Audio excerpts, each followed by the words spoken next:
pag-uusapan sa araw na ito. Kumbaga, ano na to eh, dapat alam na natin bilang Kristiyano, no? And ang pinaka-pag-uusapan po natin sa araw na ito ay ang topic na magmumula sa 1 John chapter 2 verse 15 to 17 na pinamagatan po nating huwag ibigin ang sanglibutan. Ayan. So, do not love the world.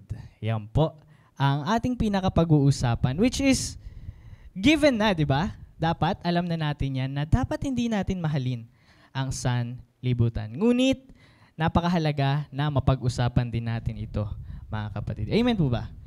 Ayan. Kasi, ang pinakamahalaga sa atin bilang Kristiyano ay yung magkaroon tayo ng awareness, no?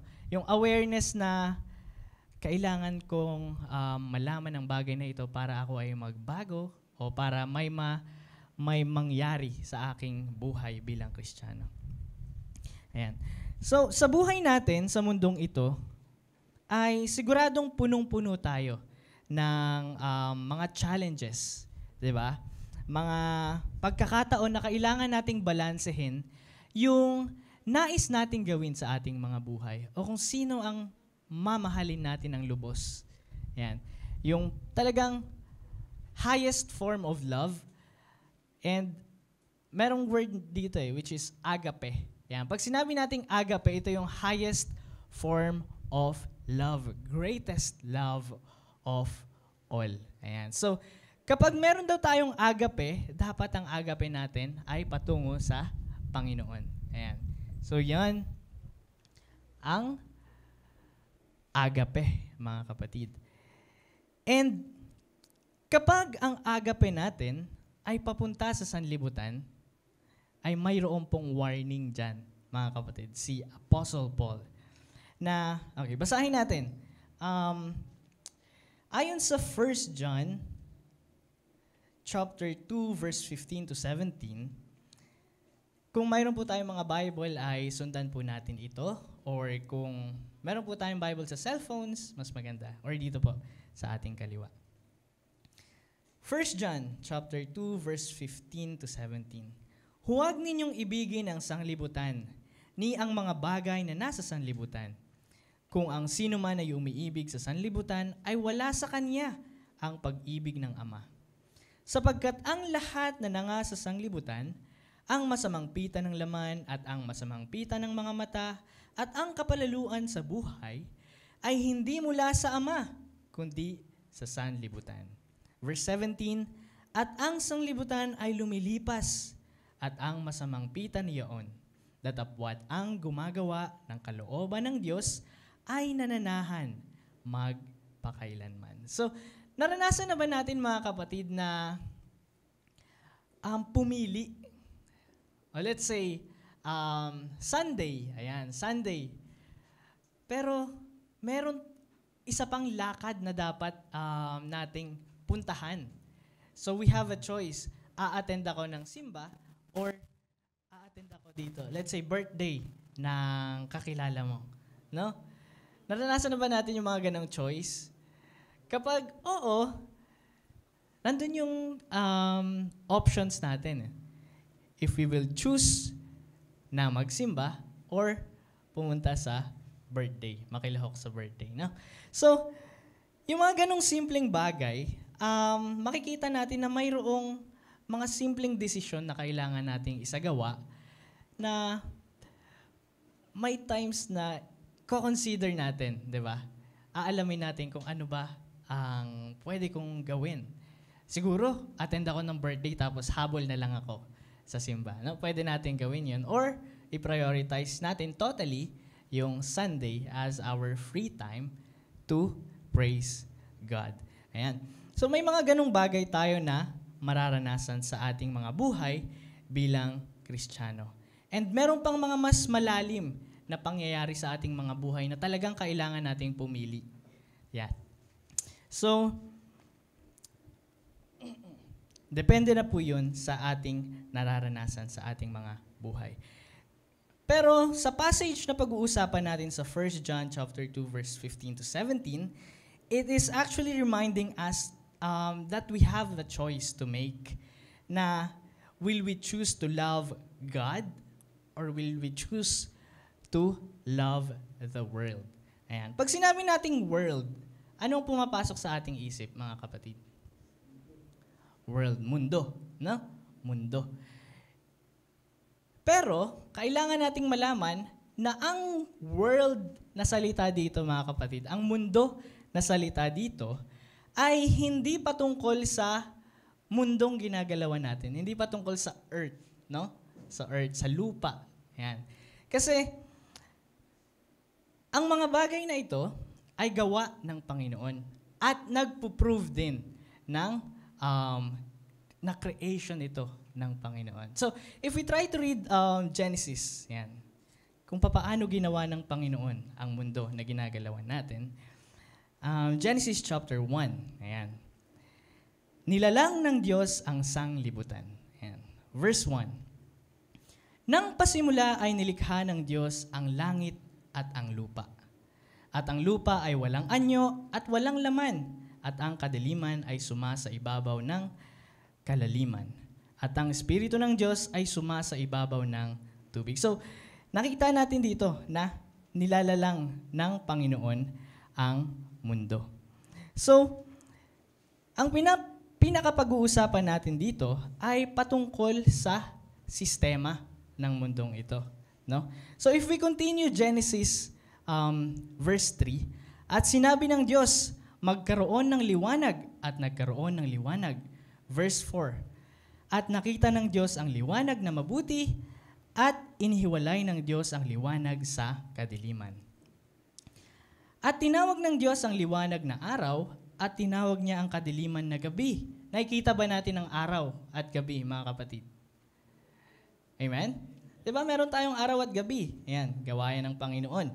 At nagkahapon at nagkaumaga ang unang araw. At sinabi ng Diyos, magkaroon ng isang kalawakan sa gitna ng tubig at mahiwalay ang tubig sa kapwa tubig.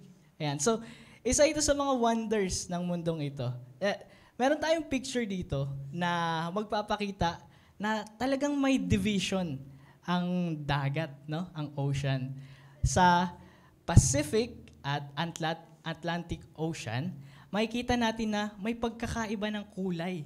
Ayan. So, napakagaling ng pagkagawa ng Panginoon. And as stated sa Bible, talagang mayroon existing ito. No? Patuloy, verse 8, at tinawag ng Diyos ang kalawakan na langit at nagkahapon at nagkaumaga ang ikalawang araw. At sinabi ng Diyos, mapisa ng tubig na nasa silong ng langit sa isang dako at lumitaw ang katuyuan at nagkagayon. Ayan. At tinawag ng Diyos ang katuyuan na lupa at ang kapisanan ng tubig ay tinawag niyang mga dagat at nakita ng Diyos na mabuti. Ayan. So, patuloy yan hanggang sa gawin na ng Panginoon ang mga puno, mga hayop at hanggang gawin tayo ng Panginoon. At lahat ng creation ng Panginoon ay precise, no? So, ang mundo na ginagalawan natin ay mayroong rotation at meron ding revolution. Ito yung nagpapakita ng araw at gabi. And then yung moon naman, mga kapatid, ito naman yung nagkakos ng high tide at low tide. So, halos lahat ng gawa ng Panginoon ay nagpapakita na napaka-creative niya. No? So, hindi ito ang sinasabi sa 1 John chapter 2 verse 15 to 17. Hindi ang mundo na ginagalawan natin. Bagkus ang mundo, ang sistema ng mundo. No? Ayan. So, ito ang unang pag-uusapan natin. At iikot ito sa verse 15 na nasusulat. Huwag ninyong ibigin ang sanglibutan, ni ang mga bagay na nasa sanglibutan. Kung ang sino man ay umiibig sa sanlibutan, ay wala sa kanya ang pag-ibig ng Ama. So si Apostle John, binibigyan tayo ng warning against loving the world. Kasi it will lead us to spiritual compromise or magkaroon tayo ng idolatry, no? So love not the world.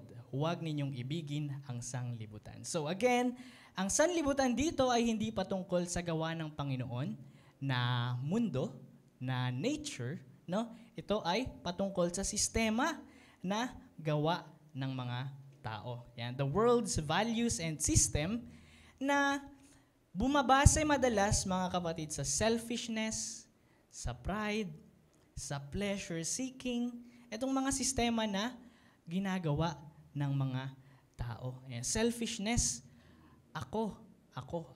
'Di ba? Pangalawa, pride. Yan. Pangatlo, pleasure seeking. Mamamatay din naman ang lahat ng tao, ba't di na lang tayo magpakasaya sa mundong ito? No, yung mga ganong thinking. Ito yung mga sistema ng mundo. Hedonism, Buddhism, and all things na nakafocus sa sarili. And it will distract us from our relationship with God. Ayan. So basically, ito yung mga sistema na nagtataas ng worthiness ng tao. No? Na mas mataas ako sa Panginoon. Lahat ng bagay ay kaya kong gawin. Yung mga ganong thinking, mga kapatid. So we have to be mindful yung sa mga ganitong bagay. And we have to prioritize in seeking the kingdom of God over the world's priorities. Kasi nga sabi sa Colossians chapter 3 verse 2, set your minds on things above, not on earthly things. Sa Tagalog, ilagak ninyo ang inyong pag-iisip sa mga bagay na nangasa taas. Huwag sa mga bagay na nangasa ibabaw ng lupa. No? Patingin sa taas, mga kapatid. Lahat. And sabi rin sa Hebrews chapter 12, verse 1 to 2a, therefore, since we are surrounded by such a great cloud of witnesses, let us throw off everything that hinders and the sin that so easily entangles us. And let us run with perseverance the race marked out for us. Ayan. So, ito ang Tagalog. Namasdan natin si Jesus na gumawa at sumakdal ng ating pananampalataya. In verse 1. Ayan, verse 1. Kaya't yamang nakakubkob tayo ng makapal na bilang na mga saksi, itabi namang walang liwag ang bawat pasan at ang pagkakasalang pumipigil sa atin at ating takbuhing may pagtitiis ang takbuhing inilagay sa ating harapan natin. Namasdan natin si Jesus na gumawa at sumakdal ng ating pananampalataya na siya dahil sa kagalakang inilagay sa harapan niya ay nagtiis ng krus na niwalang bahala ang kahihiyan at umupo sa kanan ng luklukan ng Diyos. Yan. So focus lamang po tayo sa ating journey bilang Kristiyano at umiwas tayo sa mga bulong ng mundo, no? Sa mga bulong ng kalaban. So umiwas tayo sa mga makabundong bagay. Dahil tinawag tayo dito sa mundong ito, pero hindi tayo sa mundo. 'Di ba? Tayo ay sa Diyos, mga kapatid. Meaning, we should engage with the people around us and yung mga challenges na nararanasan natin. Kailangan nating maranasan ng mga bagay na yan. Pero, dapat iwasan natin o dapat hindi natin i-adapt yung mga values and practices ng mundong ito. Sabi nga sa John 17:14-15, ibinigay ko sa kanila ang iyong salita at kinapuutan sila ng sanglibutan, sapagkat hindi sila taga-sanglibutan, gaya ko naman na hindi taga-sanglibutan. Hindi ko idinadalangin na alisin mo sila sa sanglibutan, kundi ingatan mo sila mula sa masama. Ayan. So, tayo nga ay, again, nag-engage tayo sa mga tao sa mundong ito, ngunit iiwasan natin na mag-conform sa sistema ng mundong ito. No? Hindi dapat natin tanggapin yung mga values and practices. Ayan. So, Romans chapter 12 verse 2, do not conform to the pattern of this world, but be transformed by the renewing of your mind. Ayan. So, at huwag kayong magsiayon sa sanglibutang ito, kundi mag-iba kayo sa pamamagitan ng pagbabago ng inyong pag-iisip upang mapatunayan ninyo kung alin ang mabuti at kaaya-aya at lubos na kalooban ng Diyos. Yan, umiwas tayo sa gawa ng sanglibutan. Umiwas. Can you repeat after me? Umiwas. Saan tayo iwas? Ayan, sa gawaing sanlibutan. Sa sistema ng sanlibutan. And again, so, ang topic ay huwag nating ibigin ang sanglibutan. No? Do not love the world. And ang pinaka-focus dito na word about love, again, is the greatest love, yung agape nga. Yung pinakamataas na pagmamahal. No? So, tinatawag ito na preeminent love of your life. Na you and me against the world kapag mahal mo ang Panginoon. Pero kung kasama ka ng mundo, ay edi, kaibigan ka ng mundo. So, worldliness is an attitude of the heart. Yan. So, kapag tayo ay makamundo, mayroon tayong mga hinahanap-hanap. Yan. For example, ikaw ay naninigarilyo, let's say. And then, dahil ikaw ay naninigarilyo, mahirap basta-bastang pigilan ang ganitong addiction. No? Sigurado na mahirap yan. Pero, dahil nakarinig ka ng salita ng Panginoon at susubukan mong magbago at pinagdarasal mo sa Panginoon na, Lord, tulungan mo akong mawala itong bisyo na nararanasan ko o meron ako ngayon at baguhin mo ako. Hindi overnight ang proseso niyan, mga kapatid. Kasi kung aalisin mo, kunyari, naninigarilyo ka kahapon tapos naisip mo kinagabihan, o bukas, hindi na ako maninigarilyo. No? Tapos kinabukasan, nagulat ka na lang, naglalaway ka na, nanginginig-nginig na yung kamay mo, dahil mayroon kang withdrawal, mga kapatid. So, hindi overnight, basta-basta na lamang yan. So, may proseso kang pagdaraanan. So, yun yung challenge. So, yung challenge na mararamdaman mo is yung longing for that vice, yung bisyo na yun. No? And, yung proseso nun ang mahirap na parte. Dahil nga, hahanap-hanapin mo ito. And the same is longing for living after the flesh. Yung mga hanap ng laman. Yan. So, sinabi sa James chapter 4, verse 4, kayong mga ngalunya, hindi ba ganinyo nalalaman na ang pakikipagkaibigan sa sanglibutan ay pakikipag-away sa Diyos? Sino man ngang mag-ibig na maging kaibigan ng sanglibutan ay nagiging kaaway ng Diyos. So kung patuloy mo pa rin itong gagawin, no? Lalo na yung mga tawag ng laman talaga. Yan. So kung patuloy kang gumagawa ng mga ito, ay magiging kaibigan ka ng sanlibutan. Yan. So dapat ang proseso, patuloy kang magdasal sa Panginoon na tulungan kanyang baguhin. Amen? Yan. So, guidance, mga kapatid. Upang maiwasan natin ang mga makamundong bagay. Ayan. So, yun ang warning sa atin ni Apostle Paul na huwag nga nating ibigin ang sanglibutan. Dahil kung sino man ang umiibig sa sanglibutan, ay hindi umiibig sa Ama at hindi sa Ama. Ayan. So, verse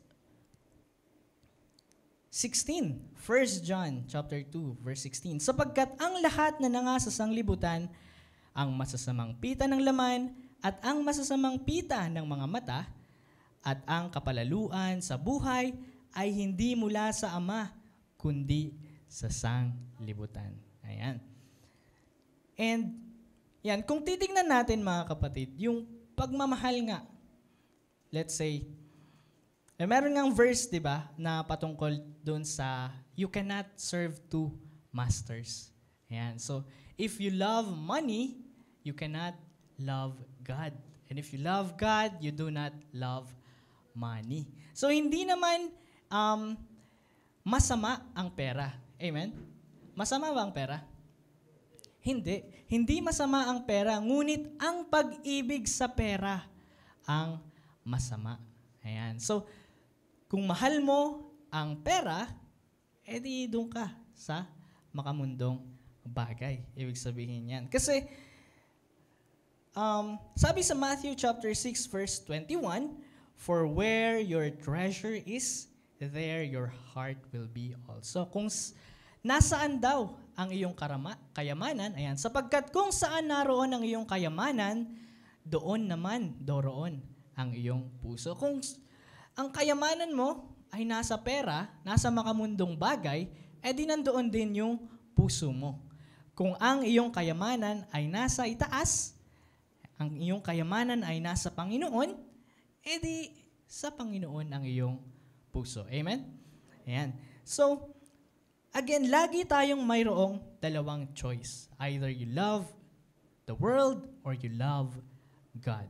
Ayan. You love the world or you love God. So, dapat tayong maging aware sa mga bagay na ito.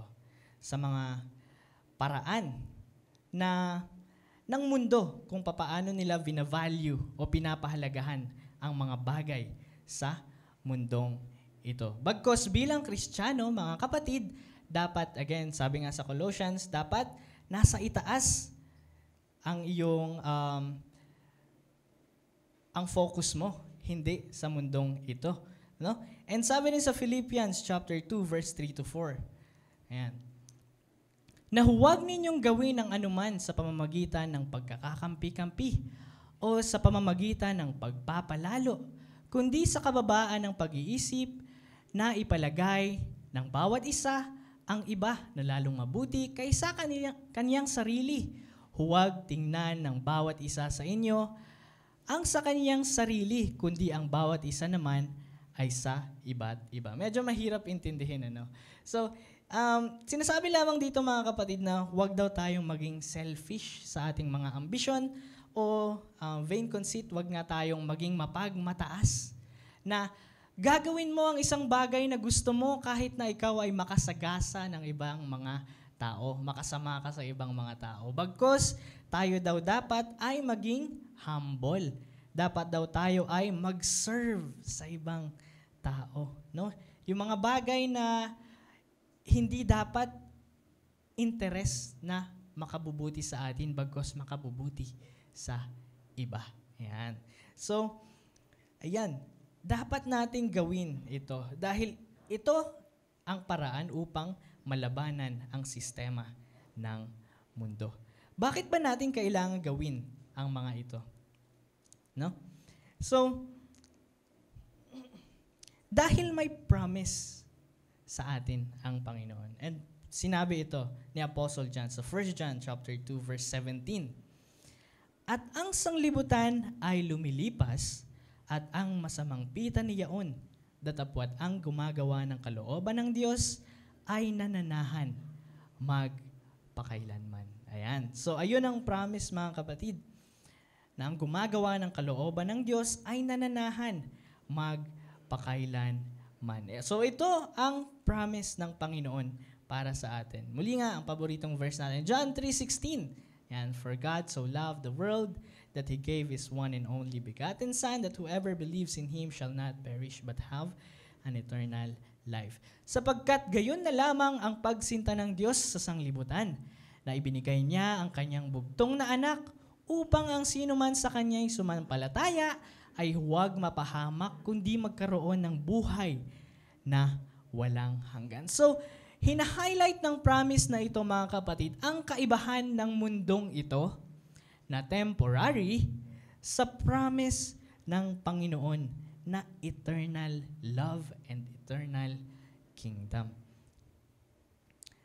1 John chapter 5 verse 11 to 12.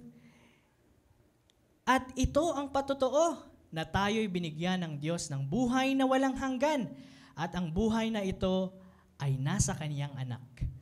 Ang kinaroroonan ng anak ay kinaroroonan ng buhay, ang hindi kinaroroonan ng anak ng Diyos ay hindi kinaroroonan ng buhay. Ayan. So, at sabi sa 2 Corinthians chapter 4 verse 18 na dapat tayo ay magsitingin. Ayan. Samantalang kami ay nagsisitingin hindi sa mga bagay na nakikita, kundi sa mga bagay na hindi nakikita, sapagkat ang mga bagay na nakikita ay may katapusan, datapwat ang mga bagay na hindi nakikita ay walang hanggan. Ayan. So dapat tayo ay maging mindful sa long-term effect ng ating paniniwala. No? Kung tayo ay naniniwala sa mundo, edi naniniwala ka sa temporary, sa pansamantala.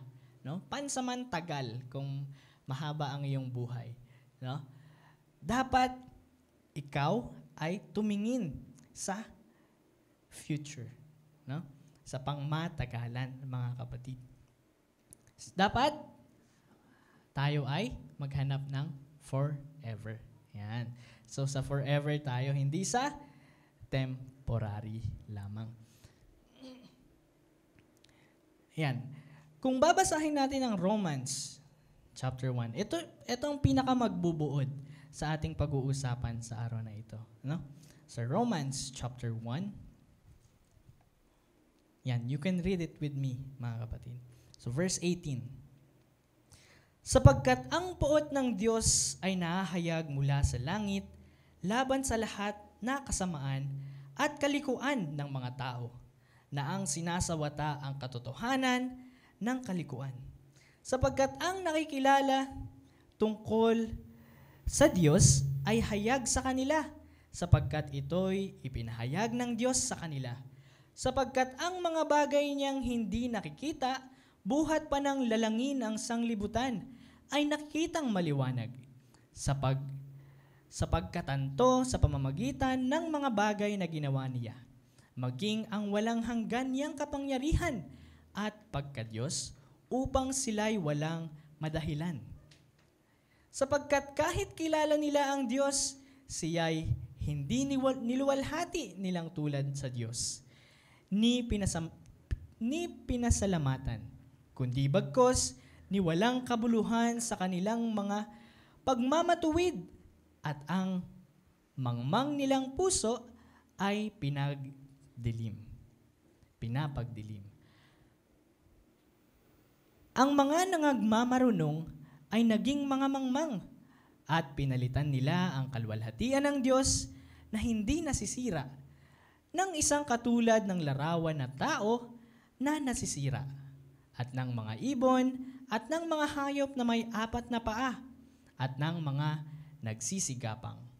Dahil dito'y sa karumihan ng mga pita ng kanilang mga puso ay ibinigay sila ng Diyos sa kahalayan upang alisin nila ng puri ang kanilang mga katawan sa kani-kanilang sarili, sapagkat pinalitan nila ang katotohanan ng Diyos ng kasinungalingan at sila'y nagsisamba at nangaglingkod sa nilalang kaysa lumalang na siyang pinupuri magpakailanman siya nawa. Dahil dito'y ibinigay sila ng Diyos sa mga mahalay na pita, sapagkat pinalitan ng kanilang mga babae ang katutubong kagamitan niyaong nalalaban sa katutubo. At gayon din naman ang mga lalaki na nang iwan na ang katutubong kagamitan sa mga babae ay nangagningas sa kanilang karumihan ng pita ang isa't isa, na gumagawa ng kahalayan ang mga lalaki sa mga kapwa lalaki at tumatanggap sa kanilang sarili ng kagantihan sa kanilang pagkakamali. At palibhasa ay hindi nila minagaling na kilalanin ng Diyos. Ibinigay sila ng Diyos sa isang mahalay na pag-iisip upang gawin yaong mga bagay na hindi nangararapat. Nangampuspos sila ng buong kalikuan, ng kasamaan, ng kasakiman, ng kahalayan, puspos ng kapanaghilian, ng pagpatay sa kapwa-tao, ng pagtatalo, ng pagdaraya, ng mga kasamaan, mga mapagupasala, mga mapanirang puri, mga napopuot sa Diyos, mga manglalait, mga palalo, mga mapagpuri, mga ngatha ng mga kasamaan, mga masuwayin sa mga magulang, mga haling, mga hindi tapat sa tipanan, mga walang katutubong paggiliw, mga walang habag. Ayan. 32. Na bagamat nalalaman nila ang kautusan ng Diyos na ang mga nagsisigawa ng gayong mga bagay ay mga karapat-dapat sa kamatayan, ay hindi lamang gayon ang ginagawa, kundi naman pinapayagan ang mga nagsisigawa niyaon. Ayan ang sistema ng mundo, mga kapatid. Puno ng kasalanan, puno ng kahalayan, puno ng lahat ng kasamaan. Kaya tayo bilang Kristiyano, sino ang dapat nating ibigin? No? Iibigin ba natin ang sanglibutan na puno ng kasamaan? O ibigin ba natin ang Panginoon ng ating buong puso? Diba? So as we navigate the tension between these two, mga kapatid, yung love between God and the world, sana ay mahanap natin yung hope and yung encouragement. Sana pag-usapan natin ito. No? Kasi ongoing struggle yan sa atin. And ang pinakamahalaga ay dapat aware tayo. Ay, itong nagawa ko ay kasalanan, kailangan kong humingi ng kapatawaran. Itong gagawin ko ay masama, kailangan ko itong iwasan. Ang itong mga iniisip ko sa ngayon ay hindi makabubuti o hindi nakatataas ng pangalan ng Panginoon. Gagawin mo ba o hindi? Yung mga ganyang choices sa pang-araw-araw na buhay natin, mga kapatid, as long as we are aware of this battle, napakahalaga na nun sa Panginoon. No? We are trying to fight the battle. Kasi nilalabanan natin ang value, ang sistema ng mundong ito. Ang pinaprioritize natin ay ang paghahanap ng kingdom ng Panginoon. No? Sabi nga sa Matthew, di ba? Seek ye first the kingdom of God, and all these things will be given to you as well. Ayan. So, dapat hanapin muna ninyo ang kaniyang kaharian at ang kaniyang katuwiran at ang lahat ng mga bagay na ito ay pawang idaragdag sa iyo. So, seek ye first the kingdom of God. And as we choose to prioritize God, may promise ang Panginoon that He will give us an eternal life. And meron tayong assurance ng pagmamahal ng Panginoon at ang presensya niya sa ating mga buhay. John 16:33. 'Di ba? Sabi dito, ang mga bagay na ito ay sinasalita ko sa inyo upang kayo'y magkaroon sa akin ng kapayapaan. Ayan. Sa sanglibutan ay mayroon kayong kapighatian, ngunit laksan ninyo ang loob. Aking dinaig ang sanglibutan. Ayan. So, nadaig na ng Panginoong Jesus ang sanlibutan. Nilabanan niya ang lahat ng mga bagay na ito. Ayan. Lahat. And 1 John chapter 2 verse 17, the world and its desires pass away, but whoever does the will of God lives forever. So again, lagi-lagi kong sasabihin ito sa inyo, mga kapatid, meron tayong choice, no? We have the choice to love the world or we have the choice to love God. And I'll leave that choice to you. No? Kayo ang pumili according to the will of God. Lahat ng mga bagay na gusto niyang mangyari ay mangyayari sa atin. No? So, ayun lamang ang ating pag-uusapan sa araw na ito. Ngunit, syempre, ano ba ang dapat kong sabihin sa inyo? Huwag ninyong ibigin ang sanglibutan. Magandang hapon sa Panginoon at magandang hapon sa ating lahat.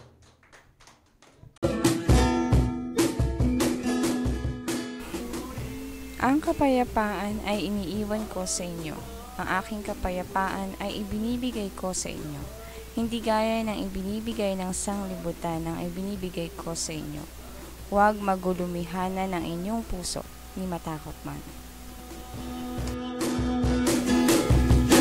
Layuan ninyo ang bawat anyo ng masama, at pakabanalin kayong lubos ng Diyos din ng kapayapaan, at ang inyong espiritu at kaluluwa at katawan na ingatang buo, na walang kapintasan sa pagparito ng ating Panginoong Hesukristo.